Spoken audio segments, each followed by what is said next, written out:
GeM TV நேயர்களுக்கு அன்பு வணக்கம். எத்தனையோ மகான்கள் பிறந்து நமக்கு நல்வழி காட்டிய பூமி நம்முடைய பாரத பூமி.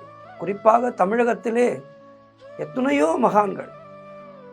திருவண்ணாமலைக்கு சென்றால் சித்த புருஷர்கள் நம் உடனேயே வந்து கொண்டிருப்பார்கள். நம் கண்ணுக்கு தெரியாது என்றாலும் அவர்களெல்லாம் நம்மை ஆசீர்வதித்து கொண்டே இருக்கின்றார்கள். திருவண்ணாமலையை தேடி எத்தனையோ பக்தர்கள் கடல் கடந்து பல நாட்டிலிருந்தும் ஓடி வருகின்றார்கள் என்றால் இப்படிப்பட்ட சித்த புருஷர்களுடைய ஆசைகளும் அவர்களால் நமக்கு ஏற்படுகின்ற நன்மைகளும் தான் காரணம். நம்மால் செய்ய முடியாத பலவற்றை அவர்கள் அனாவசியமாக செய்து விடுவார்கள்.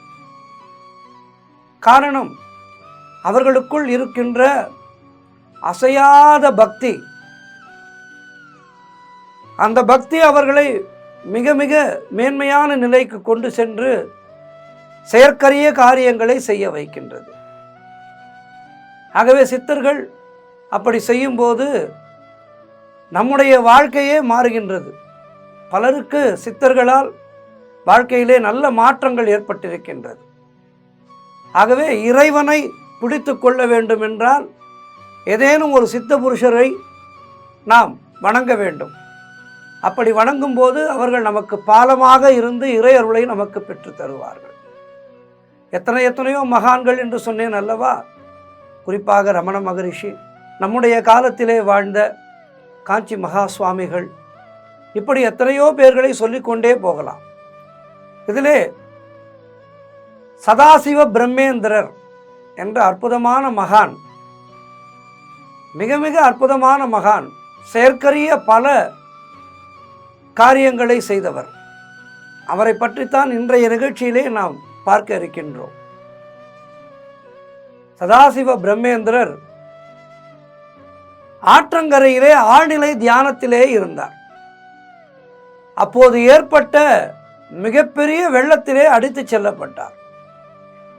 பின்னர் சில மாதங்கள் கழித்து ஆற்றிலே மண் அள்ளிய போது அவரது உடலானது கண்டெடுக்கப்பட்டது. அப்போது யாருமே எதிர்பாராத வண்ணம், எதுவே நடக்காதது போல் 3-4 மாதங்களாக மண்ணுக்குள்ளேயே இருந்தவர்.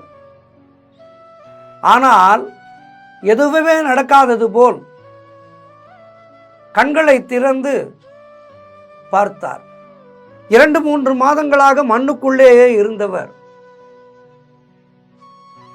மண்ணை அள்ளி வெளிப்பட்ட போது கண் விழித்து எதுவுமே நடக்காதது போல் எழுந்து சென்றார். பார்த்த மக்கள் எல்லாம் பிரமித்து போனார்கள்.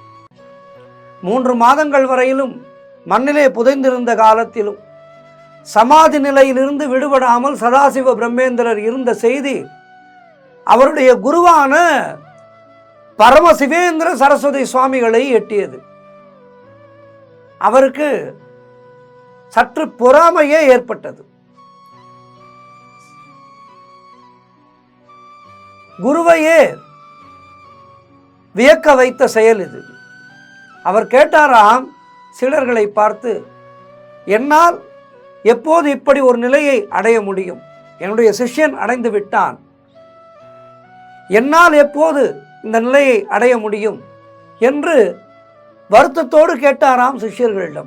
குருவையே அப்படி வியக்க வைத்த சதாசிவ பிரம்மேந்திரர் எத்தனையோ சக்திகளை பெற்றிருந்த போதும் அதனை விளம்பரப்படுத்தி கொள்ளவோ தன்னை ஒரு மகானாக காட்டிக்கொள்ளவோ எப்போதும் முயன்றதில்லை. உண்மையான மகான்கள், உண்மையான சித்த புருஷர்கள் அப்படித்தான் இருப்பார்கள். அதனை வைத்து பணம் பண்ண வேண்டும் என்றோ அதனை வைத்து தாம் புகழடைய வேண்டும் என்றோ உண்மையான மகான்கள் நினைக்க மாட்டார்கள். ஆனால் அந்த சக்திகளை இயல்பாக தேவைப்பட்ட இடங்களிலே பயன்படுத்தி அதன் மூலம் சமூகத்துக்கு நல்லது செய்வார்கள். அப்படித்தான் ஒரு முறை ஒரு தானிய குவியலில் அமர்ந்தார் சதாசிவ பிரம்மேந்திரன். அப்படியே சமாதி நிலையிலே லயித்திருக்க ஆரம்பித்து விட்டார். அந்த விவசாயி அவரை தானியம் திருட வந்த கள்வன் என்று நினைத்து கம்பால் அவரை ஓங்கி அடித்து விட்டார். ஆனால் கை அப்படியே நின்றுவிட்டது. அடிக்க வந்த கை, அதாவது அடிப்பதற்காக கை ஓங்கியவன், ஓங்கிய கை அப்படியே நின்றுவிட்டது. அவர் விழுத்து அவனை பார்த்த போதுதான் அவனால் கையை கீழே இருக்க முடிந்தது. அவரை திருடன் என்று நினைத்ததற்கு வருந்தி மன்னிப்பு கேட்டதற்கு முன் அவர் அங்கிருந்து போய்விட்டார். இதேபோல் ஒரு சம்பவம், ஒரு முறை திருநெல்வேலியிலிருந்து குற்றாலத்திற்கு அவர் நடந்து போய் கொண்டிருந்தார். வழியிலே சிலர் வண்டியில் மரக்கட்டைகளை ஏற்றி கொண்டிருந்தார்கள். நெடிய கட்டை போல அவர் போய்கொண்டிருந்ததை பார்த்து அவர்களில் ஒருவன் அவரை அழைத்து கட்டைகளை எடுத்து தர சொன்னான். எந்தவிதமான மறுப்பும் சொல்லாமல் அவரும் எடுத்து தந்து அந்த மரக்கட்டைகளை வண்டியில் ஏற்றுவதற்கு உதவினார். வேலையெல்லாம் முடிந்த பின் அவர் மறுபடி தன்னுடைய பயணத்தை தொடர்ந்தார். அந்த கயவர்கள் தங்களுக்கு உதவிய ஒருவர் என்கின்ற நன்றியும் இல்லாமல் இந்த கட்டை எங்கே போகிறது என்று கூவி ஏளனமாக சிரித்தார்கள் இந்த குருநாதரை பார்த்து. சதாசிவ பிரம்மேந்திரர் ஒன்றும் சொல்லவில்லை. ஆனால் வண்டியில் ஏற்றியிருந்த கட்டைகள் திடீரென்று தீப்பற்றி எரிய ஆரம்பித்தன. அப்போதுதான் அவர்களுக்கு நாம் கிண்டல் அடித்தது ஒரு யோகியை என்பது புரிந்தது. காலிலே விழுந்து மன்னிப்பு கேட்டார்கள். அதே போல இன்னொரு சமயம் ஒரு பண்டிதன் அவருடைய பூர்வாங்கம் தெரியாமல் அவருக்கு கிடைக்கும் புகழை கண்டு பொறாமைப்பட்டார். மனிதர்களுடைய வாழ்வே இப்படித்தானே, ஒருவரை பார்த்து பொறாமை கொள்வது என்பது மனித வாழ்விலே சகஜம். அது எல்லா நூற்றாண்டுகளிலேயும் இருந்து கொண்டுதான் இருக்கின்றது. பல சமஸ்கிருத நூல்களை கற்று தேர்ந்திருந்த அவர் வேத நூல்களை பற்றிய பரிச்சயமே இல்லாதவர் என்றும், அவர் வாழும் வாழ்க்கை வேதங்களின் அங்கீகாரம் இல்லாதது என்றும் அவரிடம் நேரிலேயே வந்து குற்றம் சாட்டினார். யாரை? சதாசிவ பிரம்மேந்திரரை அந்த பண்டிதன் குற்றம் சாட்டினார். சதாசிவ பிரம்மேந்திரர் அப்போது அங்கே அருகில் இருந்த ஒரு சலவை தொழிலாளி நாக்கிலே சில எழுத்துக்கள் எழுத படிப்பறிவே இல்லாத அவர் வேத மந்திரங்களை சொல்ல ஆரம்பித்து விட்டார். அந்த மந்திரங்கள் ஒரு ஞானியின் வாழ்க்கை முறையை விவரிப்பதாக இருந்தன. அவை அனைத்தும் சதாசிவ பிரம்மேந்திரரின் வாழ்க்கையை ஒத்ததாகவும் இருந்தது.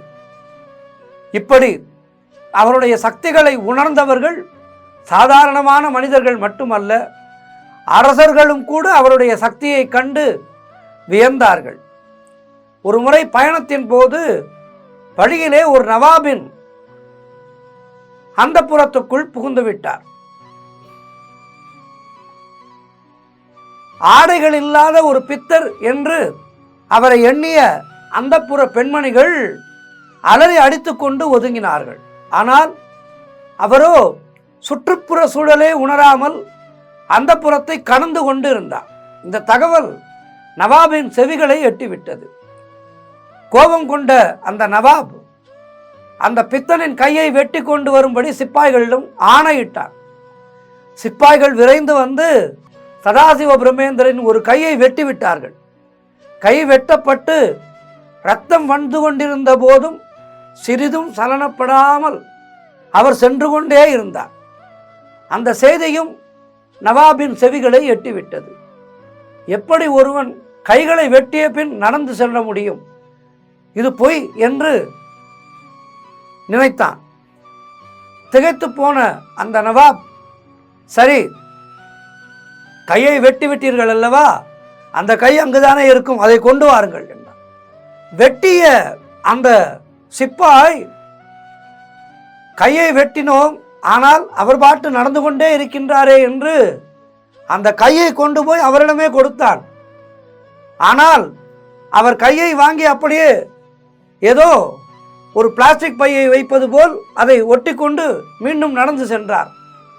இதையெல்லாம் கேட்ட நவாப் மிகவும் ஆச்சரியம் அடைந்தார். கையை வெட்டியதற்கு கோபம் கூட கொள்ளாத அந்த யோகி சாதாரண மனிதர்களின் உணர்ச்சிகளை என்றோ கடந்திருந்தார். அதனால்தான் அவருக்கு கையை வெட்டியதும் தெரியவில்லை என்பதை உணர்ந்து கொண்டார்.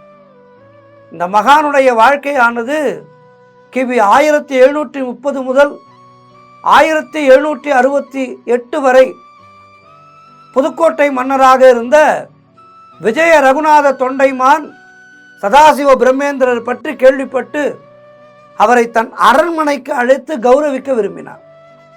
தன்னுடைய ஆட்சி எல்லைக்குள்ளே இருந்த அந்த யோகியை தானே நேரில் சென்று அழைக்கவும் செய்தார்.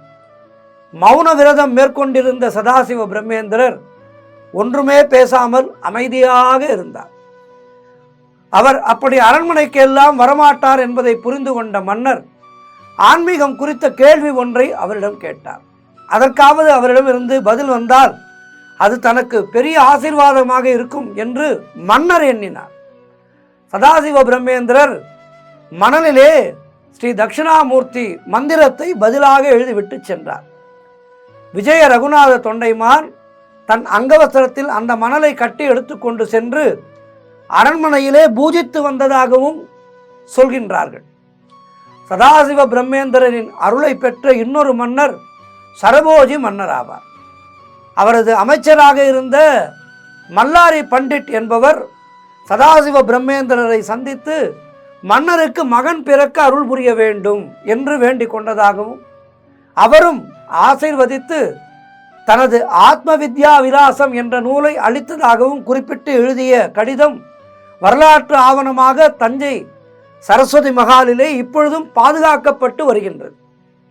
இப்படி ஒரு பிரம்ம ஞானியாக வாழ்ந்து வந்த சதாசிவ பிரம்மேந்திரர் தன்னுடைய வாழ்வின் கடைசி கட்டத்தை நெருங்குவதை உணர்ந்தார்.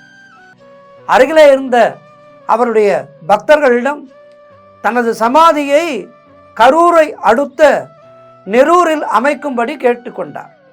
இந்த பக்தர்கள் பெரும் துக்கம் அடைந்தனர். கண்களை மூடிக்கொண்டு கடைசி யாத்திரைக்கு தயாராக இருந்த சதாசிவ பிரம்மேந்திரரிடம் தங்களுடைய துக்கத்தை வெளிப்படுத்திய அவர்கள், இனி எங்களுக்கு யார் இருக்கின்றார்கள் குருவே, எங்களுக்கு வழிகாட்டுங்கள் என்று வேண்டினார்கள். கண்களை திறந்த சதாசிவ பிரம்மேந்திரர் தன்னுடைய கடைசி கீர்த்தனையை எழுதி காட்டினார். சர்வம் பிரம்மமயம் ரேரே சர்வம் பிரம்மமயம் என்று தொடங்கும் அந்த கீர்த்தனையிலே எல்லாமே இறைமயம்தான்.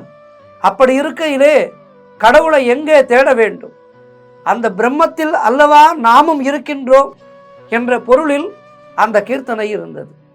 1755ஆம் ஆண்டு சதாசிவ பிரம்மேந்திரர் ஜீவ சமாதி அடைந்து இவ்வுலக வாழ்க்கையை முடித்து கொண்டு நெரூரிலே அவரது ஜீவ சமாதியை கட்ட புதுக்கோட்டை மன்னர் உதவி இருக்கின்றார் என்று ஆவணங்கள் சொல்கின்றது. இன்றும் அவரது ஜீவ சமாதிக்கு பல ஆன்மீக அன்பர்கள் சென்ற வண்ணம் இருக்கின்றார்கள். சென்றவர்கள் அவரது ஆன்மீக அலைகளை உணர்ந்த வண்ணம் இருக்கின்றார்கள். அவரது ஜீவ சமாதிக்கு ஒரு யோகியின் சுயசரிதையை எழுதிய பரமஹம்ச யோகானந்தரும் சென்று வழிபட்டிருக்கின்றார் என்பது செய்தி. அதையும் சதாசிவ பிரம்மேந்திரர் புரிந்த சில அற்புத செயல்களையும் அவரும் பல நூல்களிலே குறிப்பிட்டிருக்கின்றார். ஆகவே கரூர் செல்லும் போது அவசியம் நெரூரிலே சதாசிவ பிரம்மேந்திரருடைய அதிஷ்டானத்துக்கு செல்வோம். சென்று வழிபட்டு வாழ்விலே எல்லா வளமும் நலமும் பெறுவோம். எப்போதுமே இது போன்ற யோகிகளை சரணடைந்து விட்டால் அவர்கள் நம்முடைய வாழ்க்கையின் எல்லா விஷயங்களையும் அவர்கள் பார்த்து கொள்வார்கள். ஒரு யோகியின் கண் நம்மேல் பட்டுவிட்டதென்றால் நம்முடைய வாழ்க்கையானது நம்முடைய சந்ததி கடந்து அடுத்து வருகின்ற சந்ததிகளையும் காக்கும் என்பது உண்மை. எனவே இப்படிப்பட்ட மகான்களை தேடி தேடி தரிசனம் செய்வோம். வாழ்விலே ஆன்மீக உணர்வை அடைந்து எது ஆன்மீகம் என்பதை புரிந்து கொண்டு அதன்படி நடந்து வாழ்வாங்கு வாழ்வோம். நன்றி, வணக்கம்.